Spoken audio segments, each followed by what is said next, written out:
So imagine your country's entire university system just explodes. It grows so fast, so uncontrollably that you're left with a huge question. How do you manage that kind of growth without letting quality fall apart? Well, today we're going to dive into the incredible story of how Turkey tackled that exact problem, building a national blueprint for quality right from scratch. To really get a sense of the scale here, you have to rewind the clock. Back in 1990, the whole country of Turkey had just 29 universities. It was a pretty small, centralized system, something you could actually manage. But then, things started to accelerate fast. Just 15 years later, by 2005, that number had jumped all the way to 77. The system more than doubled in size in just over a decade. And believe me, this was only the beginning. By 2020, the number hit an absolutely staggering 202. I mean, think about that. That's almost a 600% increase in 30 years. We're talking about a rate of growth that would put an unbelievable strain on any education system on the planet. And this brings us right to the big, central question of this whole story.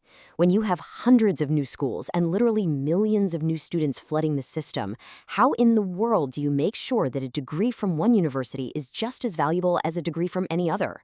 How do you even begin to maintain standards? Yeah, this was so much more than just a building boom. The real challenge wasn't about pouring concrete and putting up campuses. It was about protecting the actual value of an education. It was about making sure every single diploma handed out had real, undeniable credibility. And this quote right here, it just hits the nail on the head. This kind of rapid growth puts pressure on absolutely everything. Suddenly you need more qualified professors, you need more funding, you have to design new curricula. It puts a strain on the entire system from top to bottom. So instead of trying to reinvent the wheel while the system was basically on fire, Turkey's leaders did something really smart. They looked outward.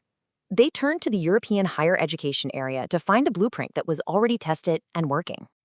You can actually see how this all played out on this timeline. It starts in 2001 when Turkey joined what's called the Bologna process, which was this huge European project to make university degrees comparable across different countries. Then, in 2005, Europe laid out its official standards and guidelines for quality assurance. This all led to the launch of the European Higher Education Area in 2010, which basically gave Turkey a ready-made framework to plug into. Now, it wasn't a perfectly straight path. Turkey did have a few early attempts to create its own quality control commissions and run some pilot programs, but the growth was just too big, too fast. The system needed something more, unified, more independent, and frankly, a lot more powerful. And the real game changer, the moment this whole story pivots, came in 2015. This was the year a single, powerful, and truly independent council was created with one clear job: oversee quality for the entire system. And that body is called THEQC, the Turkish Higher Education Quality Council. Now, the most important words on this slide are administratively and financially autonomous. This was huge because it meant THEQC wasn't just another government committee. It was set up from day one to be an independent authority that could make decisions without political interference. So what did it actually do? Well, its job was massive. The QSC was in charge of creating national quality policies. It had to send teams to evaluate every single university at least once every 5 years. It authorized other independent groups to accredit specific programs. And this is so important, its job was to spread a quality culture across the whole country. Okay, so that all sounds pretty good on paper, right? But what does this quality assurance machine actually look like on the ground? How does it really work for a student or a professor day to day? It's actually this really cool multi-layered process. First, every single university has to do its own internal self-review every year. And get this, they have to publish the results. Then, once every 5 years, an external team of experts from THEQC comes in for a really deep evaluation. And finally, specific departments like engineering or medicine can get accredited by their own independent bodies. And this is where the system gets really granular. Program accreditation isn't just a vague review of the university.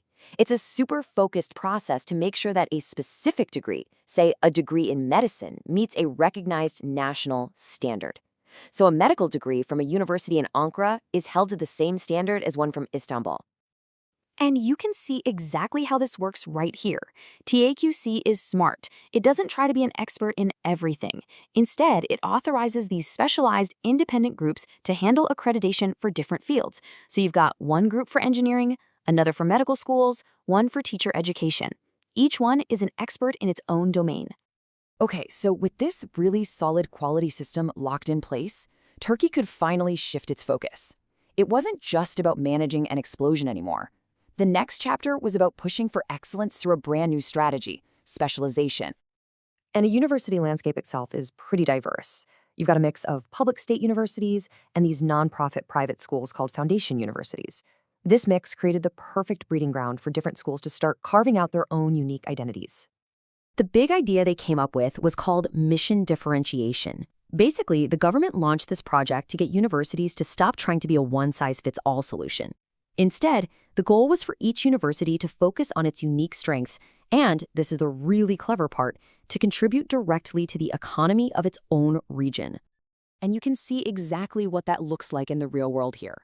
For instance, Kürşat Taştan University now focuses on agriculture and geothermal energy, things that make sense for its location. Meanwhile, Uşak University specializes in textiles, leather, and ceramics, which are the key industries for its local economy. It's all about creating these powerful, specialized hubs of expertise all across the country. So after this absolute whirlwind of 3 decades, Turkey went from putting out fires in a crisis of quantity to building this incredibly sophisticated system for quality, and now to growing these specialized centers of excellence. It's a truly remarkable story. And it leaves us with one final big question. Having built this amazing foundation, what's the next frontier for these universities as they step out and compete on the world stage?